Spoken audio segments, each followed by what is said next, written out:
ఘనమైన చరిత్ర, ప్రాచీన నాగరికత, అద్భుత పురాణ ఇతిహాసాలు, ఎన్నో వీరగాథలు.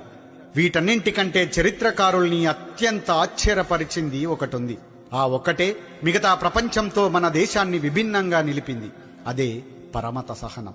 అవును, ఆ పరమత సహనమే మన దేశం మౌలిక స్వభావం. హిందూ, ముస్లిం, క్రైస్తవ, సిక్కు, జైన, బౌద్ధ, యూద్ ఎవరి మతం వాళ్ళది. హిందూ బాబాయ్, ముస్లిం బాయ్, క్రిస్టియన్ సిస్టర్, మందిర్, మస్జిద్, చర్చ్ ఎవరి ప్రార్థన వాళ్ళది. మతం పూర్తిగా ఒకరి వ్యక్తిగత విశ్వాసం. కానీ ఇప్పుడు అదే దేశంలో అతిపెద్ద రాజకీయం అయిపోయింది. 4 గోడల మధ్య మనం పూజించే దేవుణ్ణి పార్టీల జెండా మీదికి తెచ్చేశారు. పరమత సహనాన్ని తుంచి దేవుళ్ల మధ్యలో చిచ్చు పెట్టిందెవరు? ఈ వీధి రాజేష్కు ఆ వీధిలో ఉండే రసూల్తో గొడవెందుకు వస్తోంది? నువ్వాడుకున్న సలీం ఇవాళ నీకెందుకు శత్రువవుతాడు? నీతోనే ఈతాడిన విల్సన్ నీకెప్పటి నుండి పరాయి